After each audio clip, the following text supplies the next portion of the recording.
With a street bike, you fight to keep it clean, but I almost want to leave the mud on this motorcycle.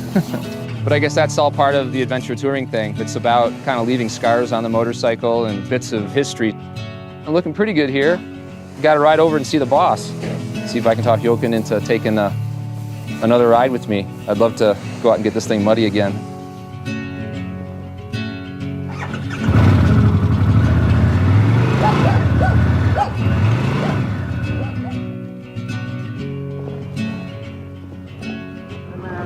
How you doing? Let's do it. Here.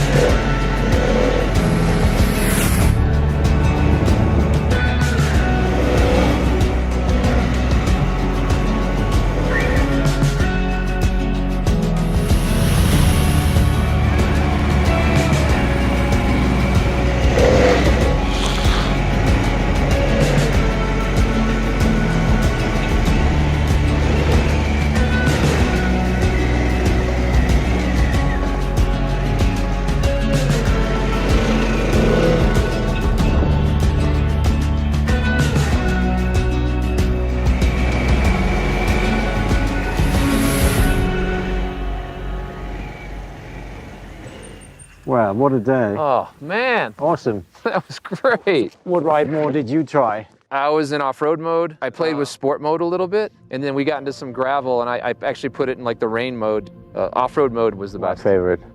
So we get the fire going? Yeah, let's do it.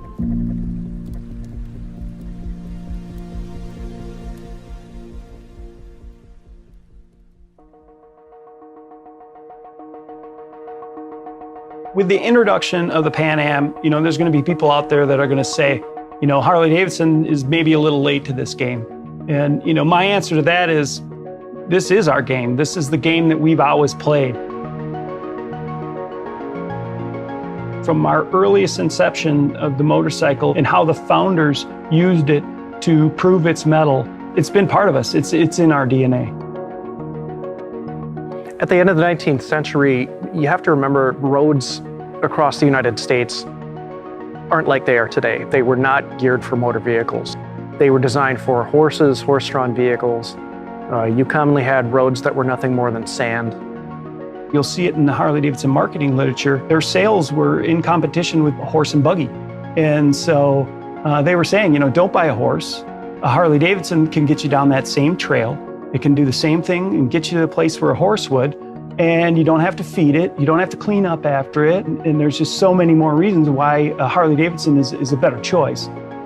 That's where trail riding comes from. It's from getting on horseback and actually riding trails, and that's where a motorcycle was one step ahead of an automobile, where it needed two trails to get down. The motorcycle could go down that single trail, and it could get you back to your favorite fishing hole or get you to that favorite hunting spot where, where the bucks hid out. It's what the early founders really set out to do. You kind of had a perfect storm. You had an engineering guy, you had a manufacturing guy, you had a dealer guy, and then you had a marketing guy. And he said, if we can prove that our motorcycle is far superior to every other motorcycle out there by being able to handle whatever terrain under whatever conditions, that's what people are going to want.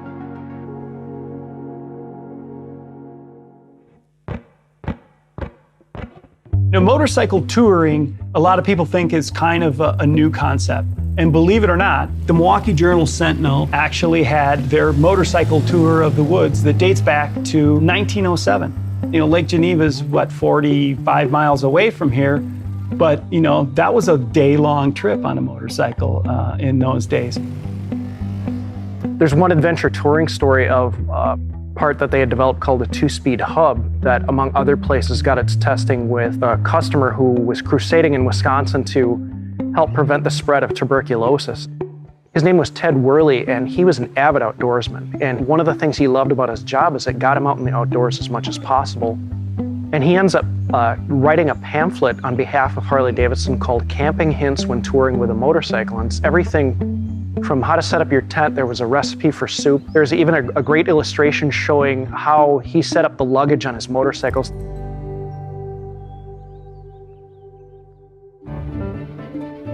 By 1920, We're a global company. We've been selling since 1913 in Japan.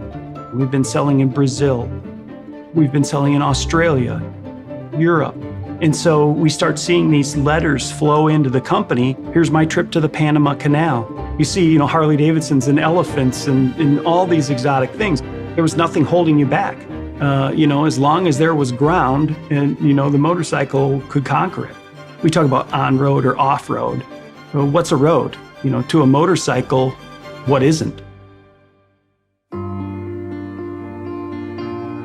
When the sport model comes out, a good amount of the advertising talked about these kind of competitive rides they did up a mountain road. There was a fellow by the name of Charles F. Barrett, and he entered his Harley Davidson, and he beat out every automobile in the Utica AAA Auto Club hill climb, and he beat them handily. And after that, all the auto clubs, including the AAA, outlawed motorcycles in their hill climb. In 1930, William H. Davidson, who is the son of William A. Davidson, one of the co-founders of the company, wins the Jack Pine Enduro. And this was an endurance run held in the Lower Peninsula of Michigan. And by that point, it had grown to have quite a reputation. One of Harley Davidson's dealers, a woman in Detroit, Michigan, Dot Robinson, would talk about, having competed in the Jack Pine. She talked about, scratches on the arms from tree branches. And the Jack Pine was some of the most grueling terrain that anybody could ride. She competed several times, won it twice.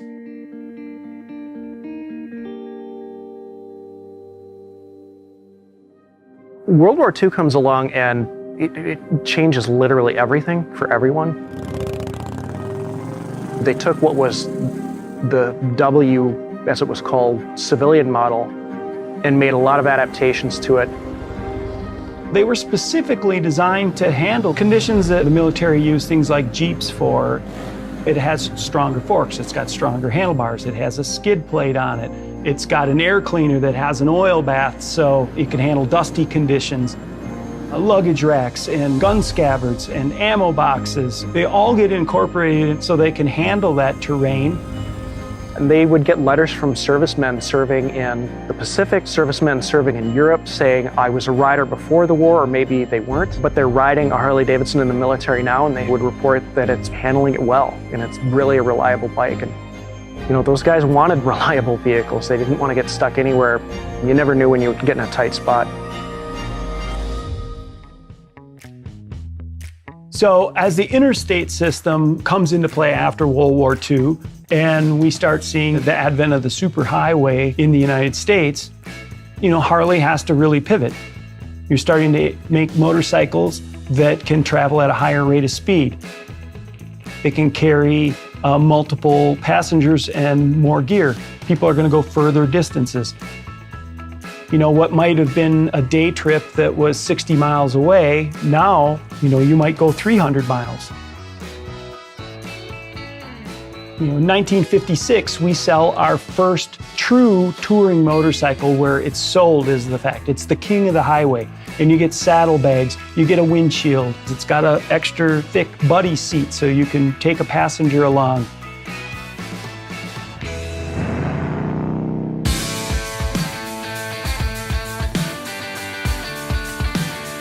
The rise of off-road or motocross racing in the 1970s was a huge boom. And we made scramblers, we made SX 125s, 175s, which were off-road. Probably the most grueling motorcycle race in North America is the Baja 500. Well, a lot of people don't even realize that A, Harley competed in it, and B, they don't even know that we won it one year. And this is usually run by dune buggies and Jeeps, and so to win that was really a huge thing. So we were involved in it, and at the time, Harley Davidson decided to take a different course and concentrate on more heavyweight touring motorcycles.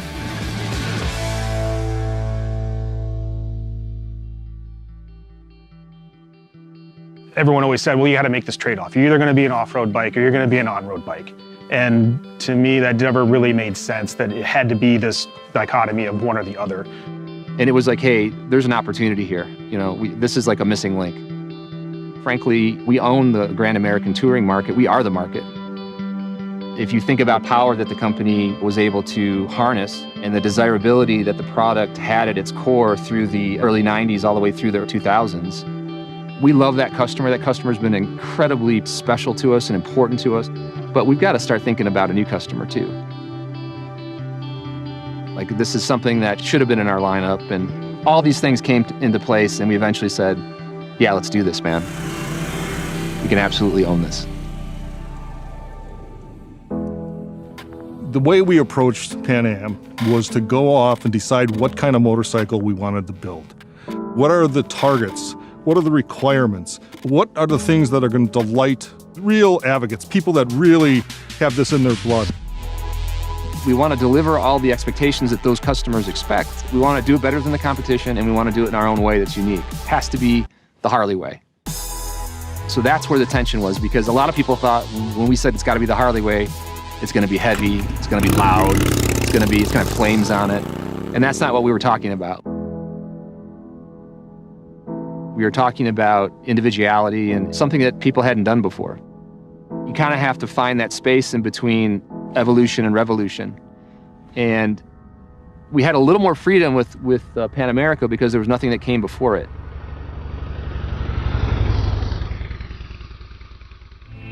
Whenever you do something that's kind of radically different and unexpected, you're going to shake people up. I remember telling leadership at the time, I said, this is exactly what we want. It's the right bike, it's the right shape, it's the right moment, and it's kind of the right mindset right now with the company. It took a story. I said, hey, first of all, when the company started, there were no roads. That's a great, nice foundational chunk to kind of build this whole thing off of.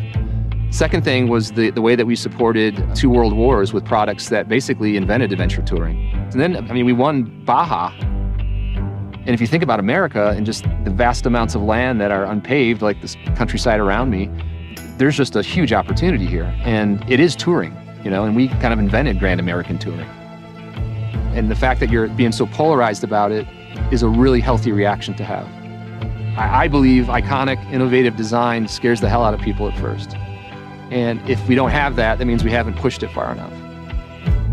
Being an industry-leading company doing touring puts us in a really great position to build an adventure touring bike.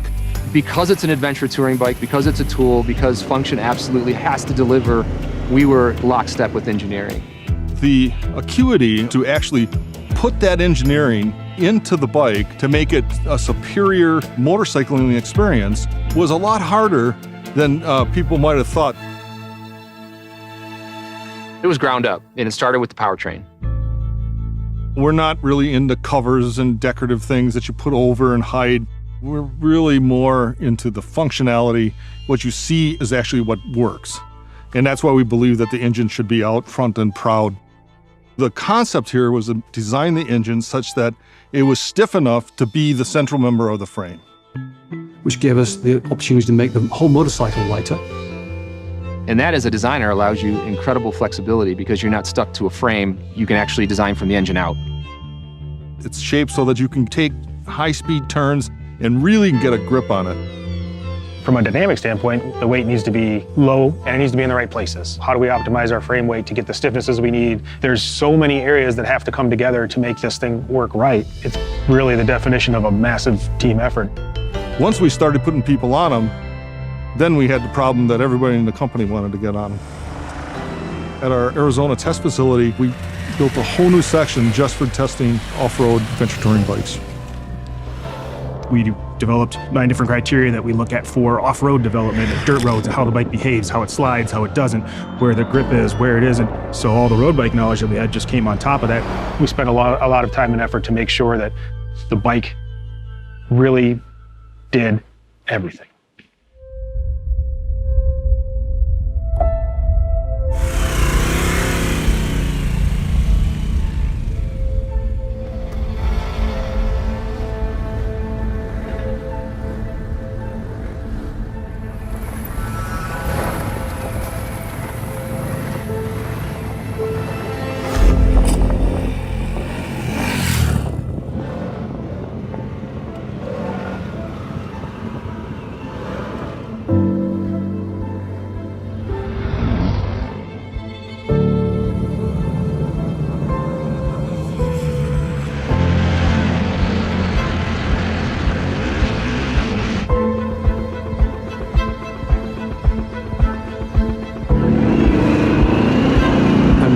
impressed. We've given the engineers the freedom and creativity to come to this space, and they've really expressed themselves. They've found it almost like an intellectual challenge, and they've done an exceptional job of really reinterpreting adventure touring for Harley Davidson. This powertrain is a home run for us. This bike has a top speed of 135 miles an hour with cargo. Crazy competent on the road. Carves switchbacks like a full-fledged street bike. You know, so hot off the line that people are gonna have to use glue to hold onto the handlebars. This is a new genre for Harley Davidson. We plan to build upon this platform going forward. A product that's coming out very soon, the 1250 Custom Cruiser. It's got a fistful of torque and power, just like the Pan America. The suspension system has got top-of-the-line balance-free forks with semi-active top-of-the-line damping, a balance-free rear cushion with also semi-active damping control, as well as the adaptive ride height. So adaptive ride height is a first for the motorcycle industry. It lowers the motorcycle as you come to a stop, which makes it much, much more confidence-inspiring for anyone. And then once you take off, the system automatically builds up pressure and pumps itself back up to your normal height. I spent a day on a regular Pan America with regular suspension. I had then hopped on an adaptive ride height bike that I had to do some other work on. And that was the moment I was like, oh, wow, yeah, this is a game changer. People are gonna love this. With a push of a button, I can make it a very sporty bike. If I wanna make it a Luxo cruiser, I can do that too. I feel what sets us apart is the way that Harley does customization. We've thought of everything. Titanium exhaust, lightweight materials that are durable. We partnered with Michelin on our knobby tires, the auxiliary lights, for that nighttime riding or for the canyon riding. We offer guards for those rugged terrains. We offer 3 different luggage solutions. Our sport luggage, docking mounts right on the vehicle. The aluminum luggage for those off-road riders that are camping. It's all about maximizing space. Soft luggage bags for those ultra rugged adventures. What we do is try to balance out from a look standpoint as well as the functionality of it. P&A is a must-have for Harley Davidson as a whole, because that's part of our DNA is customization and being able to, provide things for our customers to be able to improve the bike and their experience. The finishes are matte sheen, they got texture. We went with powder coat because it's durable. We really wanted to design and develop something really tactical and functional for this consumer and rider. I think from a styling and color, material, finish, graphic standpoint, we always look to the past. Harley has such a strong brand identity that we have to look back and, make sure we're nodding to it or also just inspire from it. I mean, Harley Davidson is known for these great leather jackets and our great leather technology, but the adventure touring rider is different. In order to hit the ground running with really compelling product that met these customer needs, we had to partner with someone that had the right experience. So working with Revit, they're at the top of the list. They are experts in this field. They make fantastic riding gear. Gloves, helmets, boots. We offer from head to toe to fingertips everything that they're gonna need. This is gonna be all the gambit of weather. This is gonna be a whole gambit of terrain. So we put that focus on a textile garment in that it brings us a real versatility in waterproofing, in venting. We've gone through a lot of work to really show up with the right stuff to meet these customers at their expectations and then exceed them. It's this great combination of product design and transportation design and Harley Davidson design.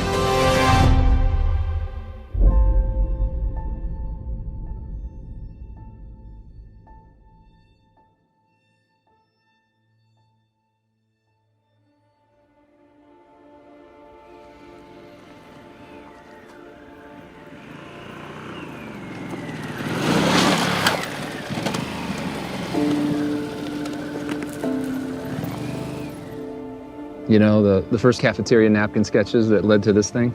Long journey, thinking about the history of the company and kind of creating the missing link, if you will. And now here we are in 2021 with everything that's going on in the world and all the change, and Harley Davidson is back off-road. To be a small part of that story is, that's pretty exciting. The paved road is one thing. It has its poetry and its moments and its romance, but it doesn't get you here, you know?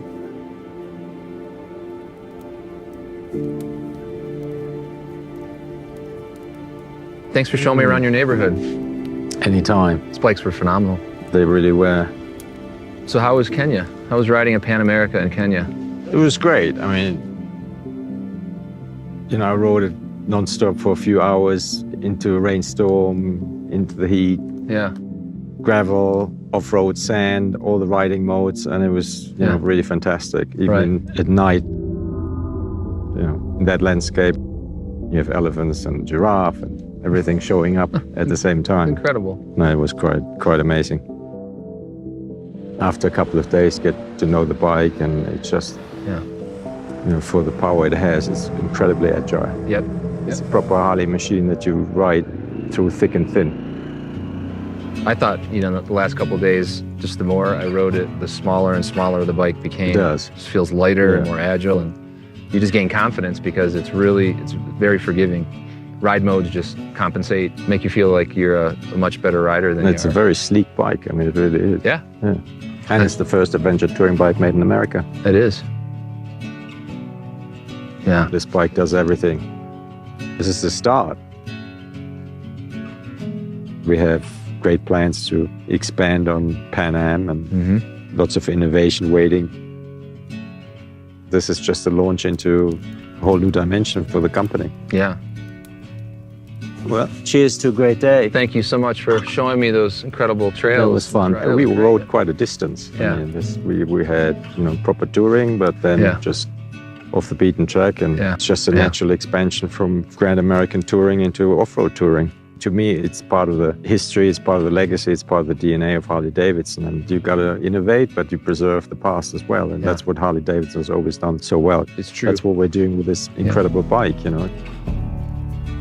I think it's ready. What do you think? I think it's ready, absolutely. So let's do give it this to the world. Cheers, man. Let's do it. So, Jochen, you brought your guitar?